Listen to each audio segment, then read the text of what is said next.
हाशिम के बेटे अब्दुल मुत्तलिब के बेटे अब्दुल्लाह, अब्दुल्लाह के बेटे मुहम्मदुर रसूलुल्लाह।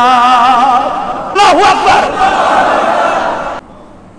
आदम सफीउल्लाह अलैहिस सलातु वस्सलाम, আল্লাহ ওনাকে তৈরি করার জন্য ফেরেশতাদেরকে নির্দেশ দিলেন, সাদা, কালো, লাল, মিষ্টি, লবণাক্ত, এমনকি বিভিন্ন কালারের তোমরা মাটি আমার কাছে নিয়ে আসো, এই মাটি দিয়ে আমি আদম বানাবো।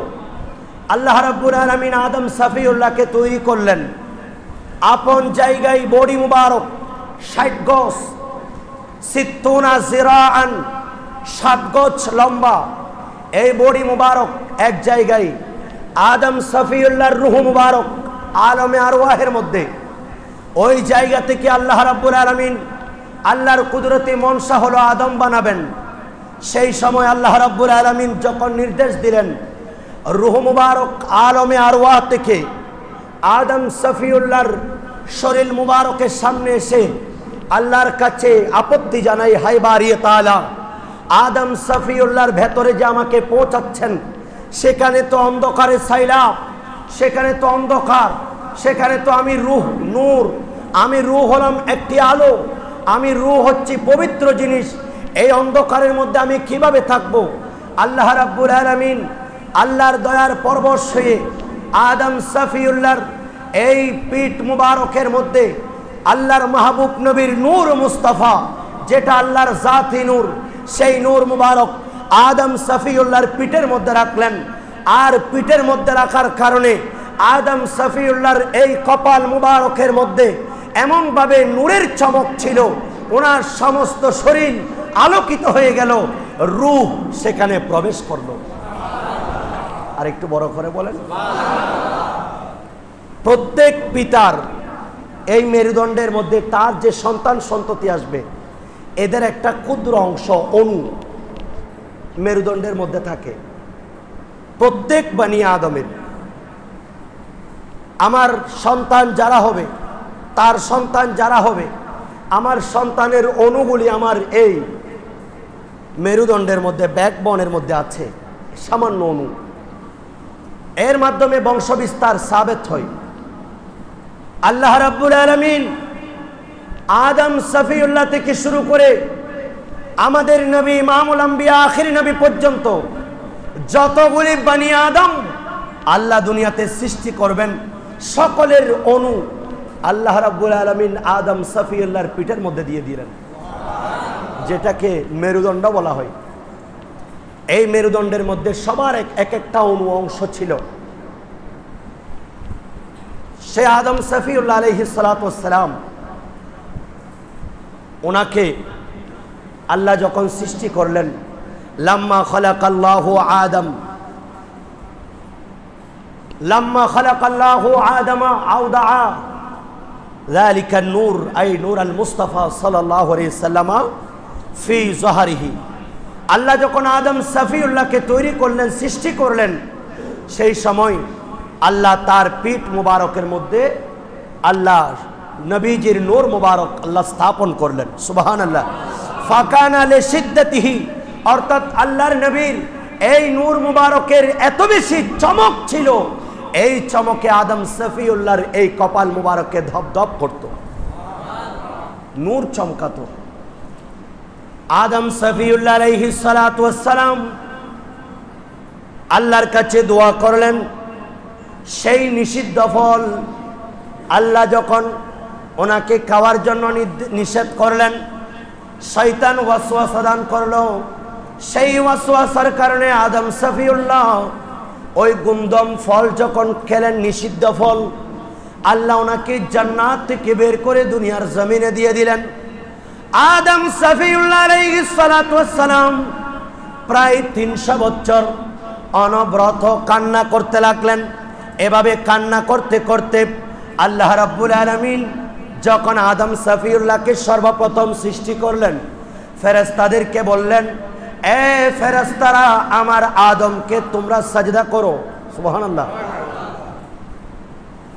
তোমরা আদমকে সাজদা করো।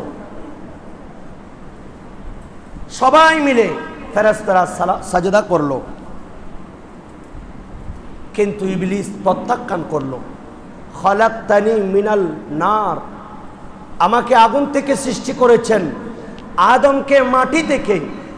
মাটির কাজ, মাটি যদি উপরে ফেলেন, মাটির ধর্ম হচ্ছে নিচে আসা। আর আমি যদি আগুনকে জ্বালানো হয়, আগুনের ধর্ম হচ্ছে উপরে ওঠা। যার ধর্ম উপরে ওঠা, তিনি কিভাবে জমিনে লাগতে পারে? আল্লাহ বলছেন তোমার এই তাকাব্বুরি আমার পছন্দ হয় নাই। কিয়ামত পর্যন্ত যারা নিজেকে নিয়ে ফখর করবে, অহংকার করবে, এরা আমি আল্লাহর রহমত থেকে নিরাশ থাকবে। নাউজুবিল্লাহ বলেন। আল্লাহর কাছে এই যুক্তিটা মানায় নাই। বললেন আমি আল্লাহ নির্দেশ দিয়েছি। একটা কারণ ছিল, কারণ আদম আমার কোনো বড়, আমার জন্য আদম আলাইহিস সালামকে সিজদা করা তোমাদের জন্য এটা আমি বড় ইবাদত মনে করি নাই। কিন্তু একটা কারণ আমি এটা বড় ইবাদত হিসেবে গণ্য করেছি, কারণ আদম সফিউল্লাহর পেট মুবারকে নূরে মুস্তাফা ছিল। এই নূর আদম সফিউল্লাহর কপালের মধ্যে ছিল। এই নূরকে দেখে আমি ফেরেশতাদেরকে নির্দেশ দিয়েছি তোমরা সবাই আদমকে সাজদা করো। আর একটু বড় করে বলেন। এটা আমার কথা নয়, ইমাম রাজি ফখরুদ্দিন রাজি রহমতুল্লাহ আলাইহি তাফসীরে কবিরের মধ্যে লিখছেন, ইন্নাল মালাইকাতা উমিরু বিসসুজুদি লিআদমা লিআজলি আন্না নূর মুহাম্মাদিন সাল্লাল্লাহু আলাইহি ওয়াসাল্লাম কানা ফি জাবহাতি আদম। আমি এই জন্য আদম সফিউল্লাহকে সাজদা করার নির্দেশ দিয়েছি, এই ফেরেশতারা এই জন্য তোমরা সাজদা করো, কারণ আমি আমার নূরে মুস্তাফা আদম সফিউল্লাহর পিঠ এবং কপালের মধ্যে সংরক্ষণ করেছি। আদম সফিউল্লাহ আলাইহিস সালাতু ওয়াস সালাম দুনিয়ার জমিনে আসছিলেন। 300 বছর কান্না করার পর হঠাৎ করে আল্লাহর কাছে দোয়া করলেন, ফাতালাক্কা আদামা মিন রাব্বিহি, ফাতালাক্কা আদামু মিন রাব্বিহি কালিমাতিন ফাতাবা আলাইহি ইন্নাহু হুয়াত তাওয়াবুর রাহিম। আল্লাহ আদম আলাইহিস সালাতু ওয়াস সালামকে কিছু কালিমা আল্লাহ ইলহাম করলেন, ওহী করলেন। ওই কালিমাগুলি শিক্ষা দিলেন যে এগুলার উসিলা নিয়ে তোমরা দোয়া করো। অনেক মুফাসসিরিন কিরাম বর্ণনা করছেন এই দোয়া হচ্ছে রব্বানা যালামনা আনফুসানা ওয়া ইল্লাম তাগফির লানা ওয়া তারহামনা লানাকুনান্না মিনাল খাসিরিন। এই দোয়াটা আবার অন্যান্য মুফাসসিরিন কিরাম, বিশেষ করে আল্লামা মাহমুদ আলুসি হানাফি বাগদাদি রহমতুল্লাহ আলাইহি তাফসীরে রুহুল মানি শরীফের মধ্যে উনি লিখছেন, উনি বলছেন রাআ মাকতুবান আলা সাকিল আরশি মুহাম্মাদুর রাসূলুল্লাহ সাল্লাল্লাহু আলাইহি ওয়াসাল্লাম ফাতাশাফা বিহি ওয়া ইযা উতলিকাতিল কালিমাতু আলা ঈসা আলাইহিস সালাম। যখন আদম আলাইহিস সালাতু ওয়াস সালাম আল্লাহর কাছে সাজদায় পড়লেন, সেই সময় সর্বপ্রথম ওনাকে সৃষ্টি করা হলো। উনি যখন এই সাজদা দিয়ে আল্লাহর কাছে দামি হয়ে গেলেন, এই বানি আদম আমি মানুষকে এই জন্য সৃষ্টি করেছি যে আমার ইবাদত করবা, আমি আল্লাহর দরবারে সাজদা করবা। আজকে তোমাকে যখন সর্বপ্রথম রূহ দিয়েছি, সেই রূহ দিয়ে তুমি সর্বপ্রথম আমি আল্লাহর শুকরিয়া আদায় করেছো, সাজদা আদায় করেছো, এর জন্য আমি তোমার উপর খুশি হয়েছি। নবীজিও যে দিন আসলেন সেই দিন প্রথম সাজদা করেছেন। সাজদার গুরুত্ব এত বেশি, আল্লাহর কাছে দামি হবেন যে যত বেশি এই মাথাকে আল্লাহর দরবারে ঝুঁকাবেন। এই কপাল মাটির মধ্যে ঝুঁকবে, আল্লাহর ভয়ে আপনার মর্যাদা বুলন্দ হয়ে যাবে। আদম সফিউল্লাহর মধ্যে রূহ দিলেন, সাজদা করলেন, প্রথম সাজদা। এই ফেরেশতারা দেখো, তোমরা তো নিষেধ করেছিলে আমার বনি আদমকে না বানানোর জন্য, এখন সর্বপ্রথম এসে আমি আল্লাহকে সাজদা করেছি। বান্দা তুমি গুনাহ পাহাড় পরিমাণ করো, বান্দা হিসেবে গুনাহ করলেও কিন্তু তাওয়াবুর রাহিম, আমি তওবা কবুলকারী। তুমি তোমার এই কপালটা একটু আল্লাহর কদমে, কুদরতি কদমে দিয়ে আল্লাহর কাছে খালেস নিয়তে তওবা করো, 2 ফোঁটা চোখের পানি ফেলো, আল্লাহ তোমার জীবনের গুনাহ মাফ করে দিবে। বলছেন যে আল্লাহ রাব্বুল আলামিনের দরবারে যখন উনি সাজদা করলেন, মাথা উত্তোলন করলেন, এমন সময় উনি আল্লাহর আরশ আজিম দেখতে পেলেন। আরশ আজিমের কিছু পায়া আছে, পায়া। এই চেয়ারের মধ্যে যেমনিভাবে 4টা পায়া আছে, আল্লাহর সেই কুদরতি আরশের মধ্যেও পায়া আছে। আর পায়ার মধ্যে উনি আমার নবীর নূরে মুস্তাফা এবং নবীজির নাম মুবারক দেখলেন, আদম সফিউল্লাহ আলাইহিস সালাতু ওয়াস সালাম। এই উসিলা দিয়ে যখন দোয়া করলেন, 300 বছরের সেই কান্নাকাটির অবসান হলো, আল্লাহ ওনার তাওবাকে কবুল করলেন। এটা ওমর ফারুক আজম রাদিয়াল্লাহু তাআলা হাদিসে নববীর মাধ্যমে উনি সেটা বর্ণনা করেছেন যে ক্বালা রাসূলুল্লাহ সাল্লাল্লাহু আলাইহি ওয়াসাল্লাম, আল্লাহর নবী ইরশাদ করছেন, লাম্মা তারাফা আদম সফিউল্লাহ আলাইহিস সালাতু ওয়াস সালাম যখন খতিয়াতান তার সেই ভুলকে তার যে আল্লাহর পক্ষ থেকে যে পরীক্ষার সম্মুখীন হয়েছেন, আল্লাহ বলছেন তুমি ওই গাছের কিনারে যাবে না, ওয়ালা তাকরাবা হাযিহিস শাজারা, তুমি ওই গাছের নিকটে যাবে না। কিন্তু শয়তান ওয়াসওয়াসা দিল, আদম সফিউল্লাহ ওই বৃক্ষের কাছে গেল। এমনকি সেই গুন্দম ফল খাওয়ার কারণে যেই তার উপর থেকে আল্লাহর একটা পরীক্ষা সাবেত হলো, এটা আদম আলাইহিস সালামের ভুল নয়, এটা একটা পরীক্ষা। কারণ ওনার মাধ্যমে তো আল্লাহ ইমামুল আম্বিয়াকে প্রেরণ করবেন, অসংখ্য বনি আদম পাঠাবেন।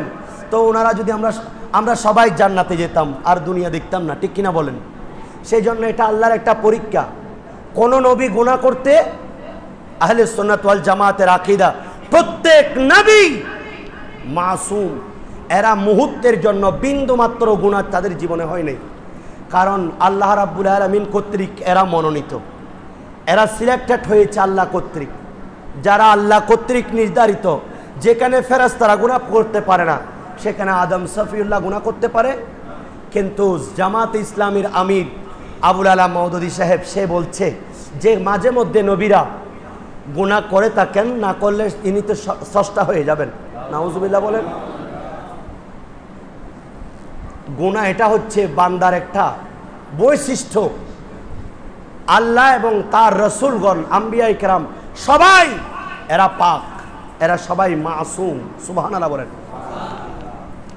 আদম সফিউল্লাহ আলাইহিস সালাতু ওয়াস সালাম লাম্মা তারাফা আদমু খতিয়াতুহু খতিয়াতান, যখন আদম সফিউল্লাহ আলাইহিস সালাতু ওয়াস সালাম তার সেই পরীক্ষার মধ্যে অবতীর্ণ হলো, ক্বালা ইয়া রাব্বি আসআলুকা বিহাক্কি মুহাম্মাদিন সাল্লাল্লাহু আলাইহি ওয়াসাল্লাম মা গফারতা লি। আল্লাহর কাছে দোয়া করলেন, এ আল্লাহ, আমি 300 বছর কান্না করেছি তোমার দরবারে, আমি ফরিয়াদ করছি, আল্লাহ আমাকে মুহাম্মদ সাল্লাল্লাহু আলাইহি ওয়াসাল্লামের ওসিলাই আমার এই পরীক্ষা থেকে আমাকে মুক্তি দান করুন।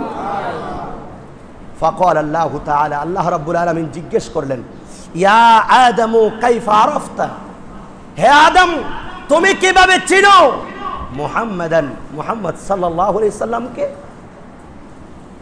ওয়ালাম আখলুকুহু ক্বালা ইয়া রাব্বি লিআন্নাকা লাম্মা খলাকতানি বিয়াদিকা ওয়া নাফাখতা ফিয়া মিন রূহিকা রাফা'তু রা'সি ফারাআইতু আলা কাওয়াইমিল আরশ মাকতুবান লা ইলাহা ইল্লাল্লাহু মুহাম্মাদুর রাসূলুল্লাহ।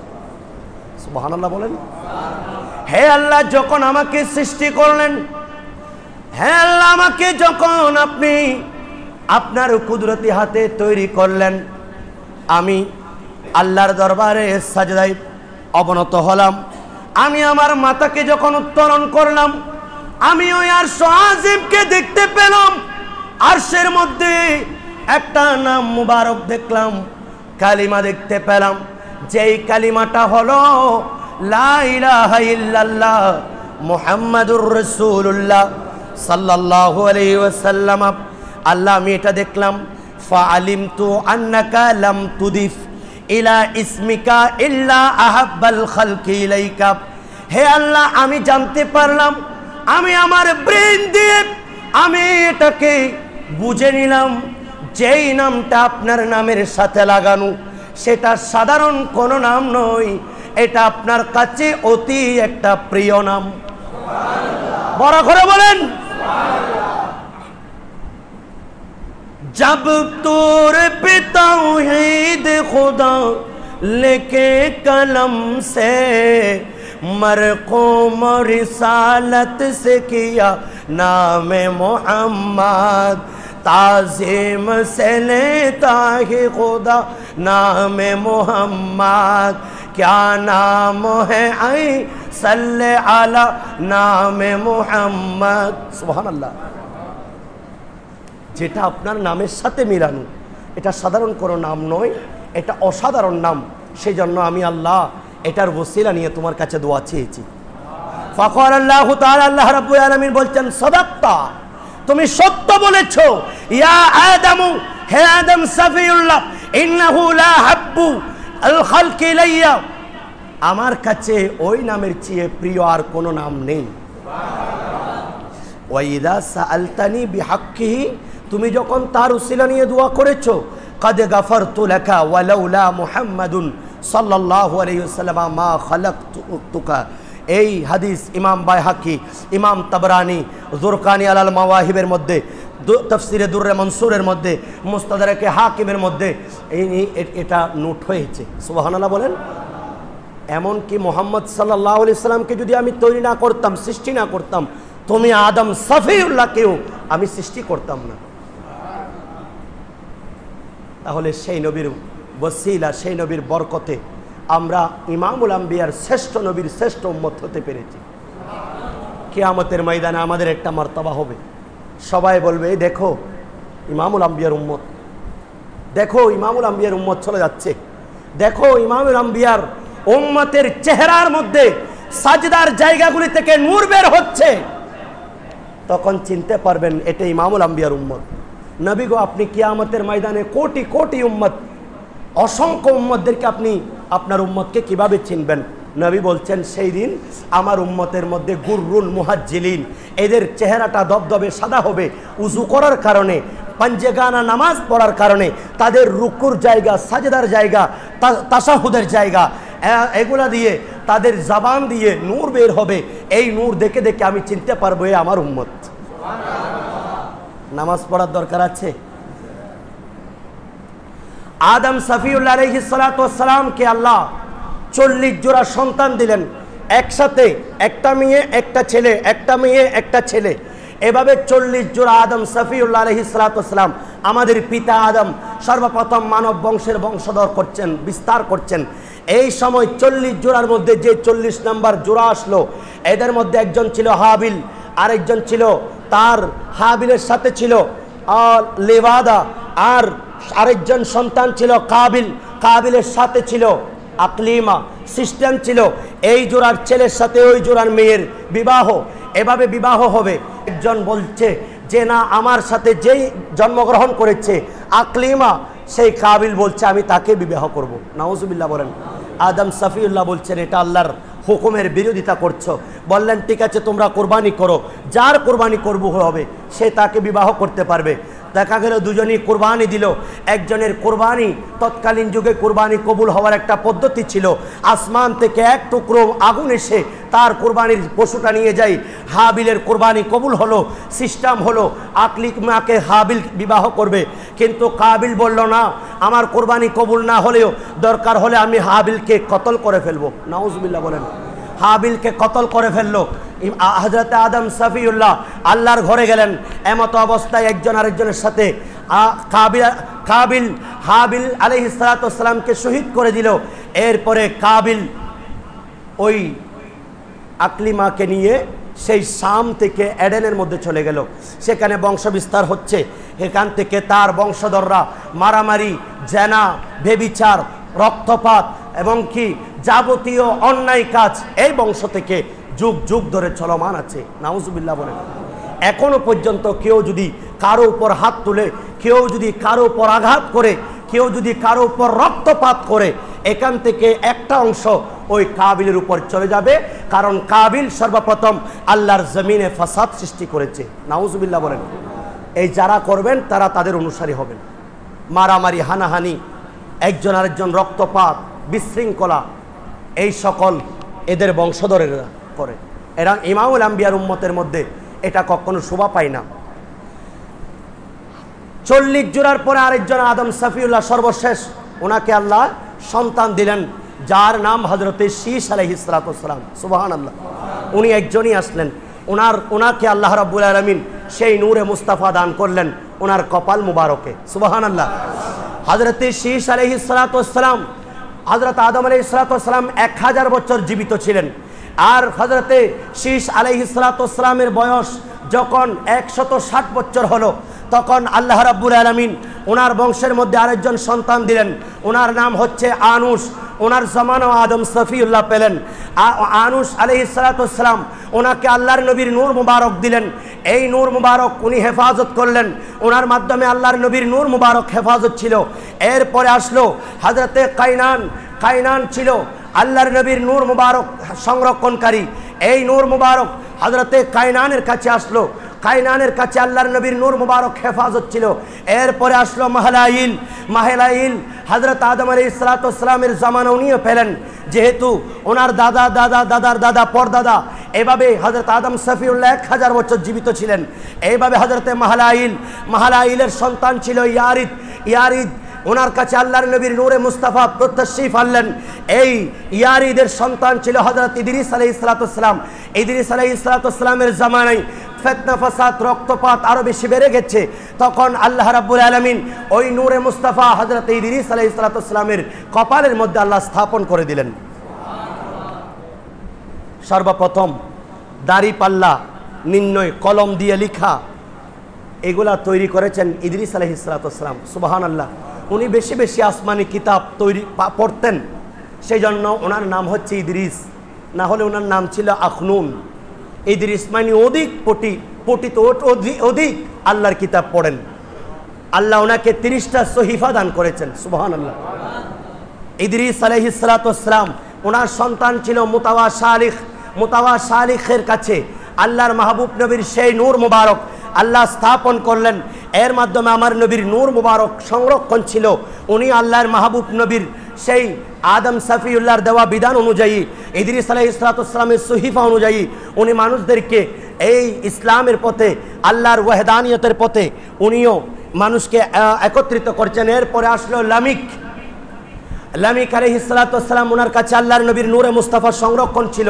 লামিকের সন্তান ছিল হযরতে নূহ আলাইহিস সালাতু ওয়াস সালাম। নূহ আলাইহিস সালাতু ওয়াস সালাম ওনার পুরো নাম ছিল আব্দুল গফফার, কিন্তু নূহ মানে অধিক কান্নারত। উনি আল্লাহর কাছে, আল্লাহর দরবারে 950 বছর আল্লাহর কাছে কান্না করেছিলেন, হে আল্লাহ, আমি এই বনি আদমকে আমি অনেক করে বুঝাইছি আপনার ওয়াহদানিয়তের কথা, আমি নবীর নবুয়তের রিসালাতের কথা, কিন্তু তারা মানে না। এরপরে 950 বছর পর উনি অতিষ্ঠ হয়ে আল্লাহর কাছে দোয়া করলেন, আল্লাহ এই জমিনের মধ্যে একটা এলাকাও বাদ রাখবেন না, সবাইকে আপনি ধ্বংস করে দেন।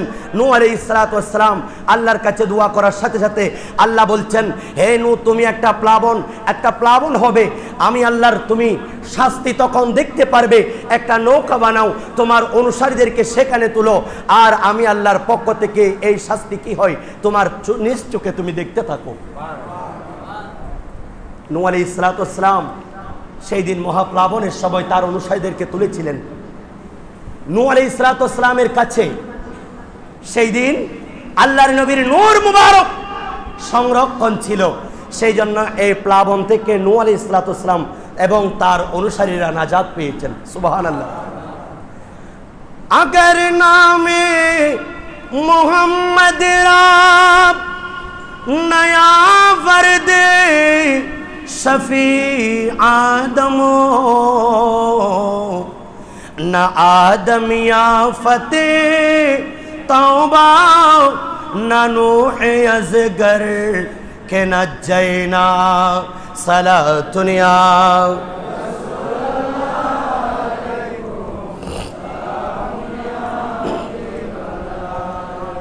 নূহ আলাইহিস সালাতু ওয়াস সালাম প্রত্যেক নবীরা একটা স্পেশাল দোয়ার হকদার রাখেন। আল্লাহর নবী বলছেন, আমাকে আল্লাহ সেই ধরনের একটা স্পেশাল দোয়া করার দিয়েছেন, কিন্তু আমি এটা খরচ করি নাই, আমি এটা কিয়ামতের ময়দানের জন্য রেখে দিয়েছি। সুবহানাল্লাহ বলেন।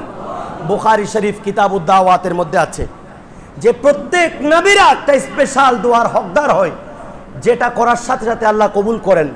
এমনি তো আম্বিয়া কিরামের দোয়া কবুল, আর আমি আল্লাহর জন্য যেটা বরাদ্দ রেখেছেন আমি এটা সংরক্ষণ করে রেখে দিয়েছি, কিয়ামতের ময়দানে আমার গুনাহগার উম্মতদেরকে আমি এই মাধ্যমে আল্লাহর কাছে দোয়া করে আমি তাদেরকে শাফাআত করব।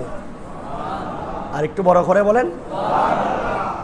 हजरत आदम सफीउल्लाह अलैहिस्सलाम, आदम के बेटे शीश, शीश के बेटे आनुश, आनुश के बेटे कैनान, कैनान के बेटे महलाइल, महलाइल के बेटे यारित, यारित के बेटे इदरीस, इदरीस के बेटे मुतवाशाली, मुतवाशाली के बेटे लमिक, लमिक के बेटे नू, नू के बेटे साम, साम के बेटे अरफक्षात, अरफक्षात के बेटा आबिर, आबिर के बेटे फालिक, फालिक के बेटा अरगू, अरगूर के बेटे शाहरुख, शाहरुख के बेटे नाखूर, नाखूर के बेटे तारुख, तारुख के बेटे इब्राहिम खलीलुल्लाह, इब्राहिम खलीलुल्लाह के बेटे इस्माइल ज़बीहुल्लाह, इस्माइल के बेटे केदार, केदार के बेटे अवाज, अवाज के बेटे सलमान, सलमान के बेटे हमीसा, हमीसा के बेटे औत, औत के बेटे अदनान, अदनान के बेटे मात, मात के बेटे नदर, नदर के बेटे मुदर, मुदर के बेटे इलियास, इलियास के बेटे मुदरिका, मुदरिका के बेटे खुज़ैमा, खुज़ैमा के बेटे किनाना, किनाना के बेटे मालिक, मालिक के बेटे फिहर, फिहर के बेटे गालिब, गालिब के बेटे लुआई, लुआई के बेटे काब, काब के बेटे मुर्रा, मुर्रा के बेटे किलाब, किलाब के बेटे कुसी, कुसी के बेटे अब्द मन्नाफ, अब्द मन्नाफ के बेटे हाशिम, हाशिम के बेटे अब्दुल मुत्तलिब, अब्दुल मुत्तलिब के बेटे अब्दुल्लाह, अब्दुल्लाह के बेटे मुहम्मदुर रसूलुल्लाह। চিৎকার দিয়ে বলেন আল্লাহু আকবার। এদের মাধ্যমে আল্লাহর নবীর নূর মুবারক আল্লাহ সংরক্ষণ করেছেন। সেই নূহ আলাইহিস সালামের প্লাবন সেই দিন মুক্তি পেয়েছিলেন একটাই কারণ, সেই কারণটা ছিল নূরে মুস্তাফা ছিল। নূহ আলাইহিস সালামের সন্তান তিনজন ছিল, ইয়াফাস, হাম এবং সাম। এই তিনজনের মধ্যে সামকে আল্লাহর নবীর নূর মুবারক দিলেন। উনি আপন পিতার উপর সেই ওনার দায়িত্বের মধ্যে উনি তখন ইয়ামেন, হেজাজ, সিরিয়া বিভিন্ন কান্ট্রির মধ্যে ওনার বংশধর বিস্তার করতে লাগলেন, ইসলামের দাওয়াত দিচ্ছেন। ওনার সন্তান ছিল আরফাকসাদ, আরফাকসাদকে আল্লাহর মাহবুব নবীর নূর মুবারক দিলেন। এই আরফাকসাদের পরে ছিল আবির, আবিরকে আল্লাহর মাহবুব নবীর নূর মুবারক দিলেন। উনি সংরক্ষণ করেছেন, উনি সেই অনুযায়ী ওনার জীবন পরিচালনা করেছেন। আল্লাহর নবীর নূর মুবারকের কারণে বড় বড় কোনো বিপদ আপদ ওনার কাছে হতো না। এরপরে আসলেন ফালিক, ফালিককে আল্লাহর নবীর নূর মুবারক আল্লাহ স্থাপন করলেন। ইমামুল আম্বিয়ার সেই নূরের বরকতে ওনার জামানার মধ্যে উনি সম্মানিত ব্যক্তি ছিলেন। ফালিকের পরে ছিল আরগু, অন্যান্য সন্তানদের মধ্যে একজন ছিলেন আরগু। আরগুকে আল্লাহর নবীর নূর মুবারক আল্লাহ স্থাপন করলেন।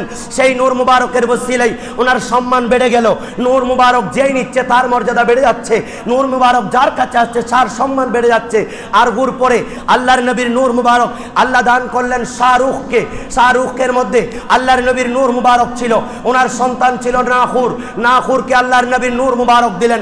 এই নূর মুবারক উনি সংরক্ষণ করেছেন।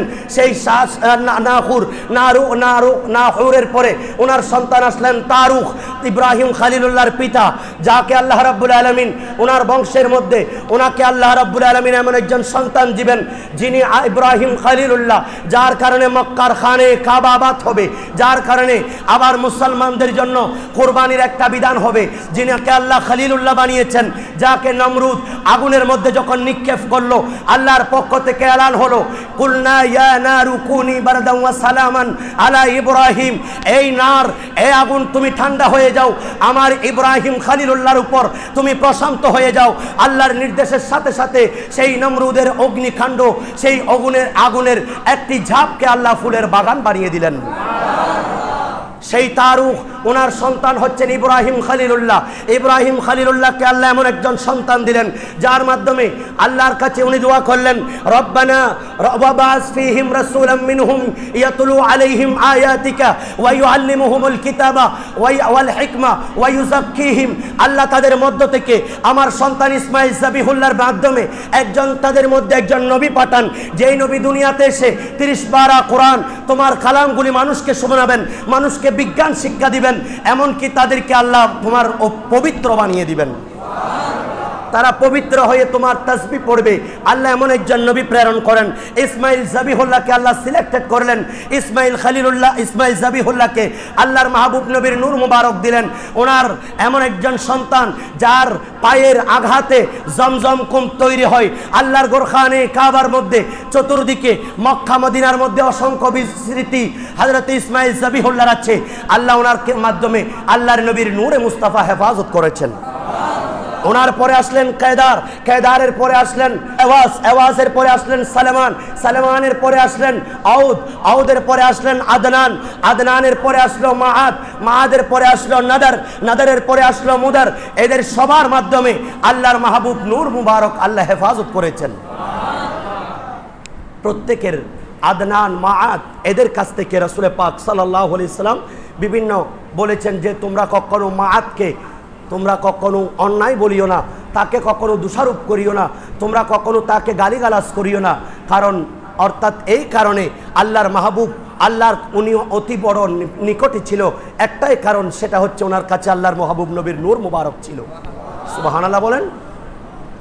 এরপরে হযরতে মাআদ নাজার, নাজারের পরে মুদার, মুদারের পরে ইলিয়াস, একজন সম্মানিত নবী ওনা আসলেন। ওনার মাধ্যমে আল্লাহর মাহবুব নবী, উনি ছিলেন অত্যন্ত নম্র, অত্যন্ত মহব্বতের, অত্যন্ত শরীফ। আল্লাহ ওনার মাধ্যমে আল্লাহর মাহবুব নবীর নূর মুবারককে আল্লাহ হেফাজত করেছেন। এরপরে আসলেন মুদরিকা, এরপরে আসলেন খুজাইমা, খুজাইমার পরে আসলেন কেনানা। কেনানার ব্যাপারে আল্লাহর মাহবুব নবী অনেক কথা বলেছেন যে কেনানা উনি ছিলেন অত্যন্ত একজন নম্রভদ্র। আল্লাহ ওনার মাধ্যমে ইসলামের অনেক খেদমত নিয়েছেন। এই কেনানার পরে আসলেন নাদার, নাদারের পরে আসলেন মালিক, মালিকের পরে আসলেন ফিহর, ফিহরের পরে আসলেন গালিব, গালিবের পরে আসলেন লোয়াই, লোয়াইয়ের পরে আসলেন কাব, কাবের পরে আসলো মুর্রা, মুর্রার পরে আসলো কিলাব, কিলাবের পরে আসলো কুসি, কুসি পরে আসলো আব্দে মানাফ, আব্দে মানাফের পরে আসলো হাশিম, হাশিম বংশে আল্লাহর মাহবুব নবী দুনিয়াতে তশরিফ আনবেন আল হাশিমি বংশে। হাশিমের পরে আসলো ওনার সন্তান আব্দুল মুত্তালিব, যার কপাল মুবারকে, যাকে দ্বিতীয় জবিহুল্লাহ বলা হয়, যার ব্যাপারে আল্লাহ রাব্বুল আলামিন যাকে কতল করার জন্য যখন, যার ব্যাপারে অনেক কথা আছে, যার কপাল মুবারকে নূর মুবারক দেখে আমেনা রাদিয়াল্লাহু তাআলা আনহার যিনি ক্যান্ডিডেট ছিলেন, হযরতে আব্দুল্লাহ রাদিয়াল্লাহু তাআলা ওনাকে শাদী করার জন্য দুজন মহিলা ক্যান্ডিডেট ছিল, একজন আমেনা আর একজন হচ্ছে সাফিয়া বিনতে জুনদুব। আমার মনে পড়তেছে না, হয়তো নামটা এটাই হবে, সাফিয়া। এই মেয়েটার আল্লাহর মাহবুব নবীর নূর মুবারক দেখে উনি আসলেন, যে প্রস্তাব দিলেন আমি আপনাকে শাদী করব। কিন্তু আব্দুল্লাহ রাদিয়াল্লাহু তাআলা এটা মেনে নিলেন না।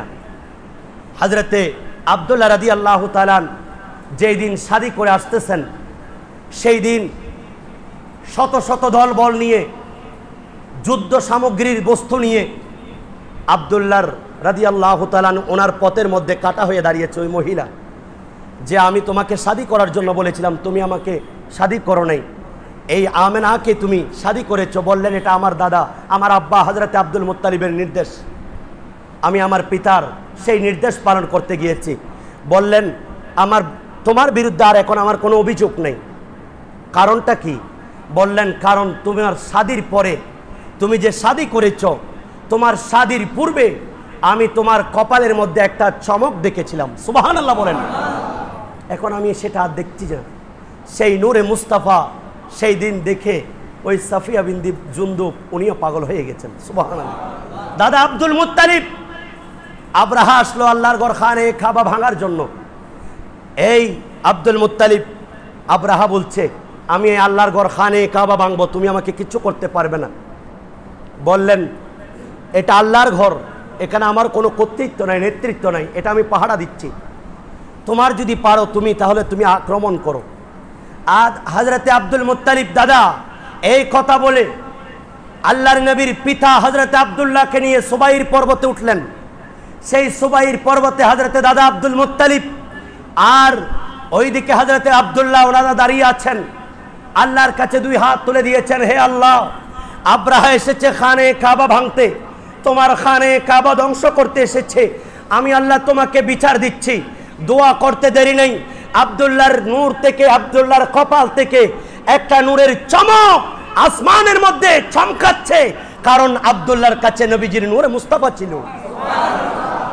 আর এই চমক যেদিকে গেছে সেদিক থেকে ছোট্ট ছোট্ট এক ঝাঁক পাখি আসছে, এ আবাবিল পাখির মাধ্যমে, যাদের তিনটা তিনটা পাথর ছিল, দুই পায়ে দুইটা, একটা ঠোঁটের মধ্যে, এই ছোট্ট ছোট্ট পাথরগুলি তাদের জন্য অ্যাটম বোমা হিসাবে সেই দিন কাজ করেছে।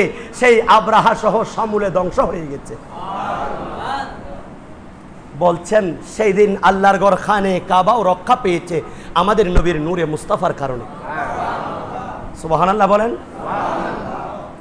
सरवरे कौनैन के शाने रिसालत देखिए, पुश्ते पुर चमके हुए मोहरे नबूवत देखिए, उनके रोज़े देखिए तो दुनिया में जन्नत देखिए, और देखिए कुरान की एक एक आयत देखिए, कितने नूरानी चमक है मुस्तफा की नाम पर, कितने नूरानी चमक है मुस्तफा के नाम पर। मैं जान देता हूँ अरब की दिल रुबा के नाम पर।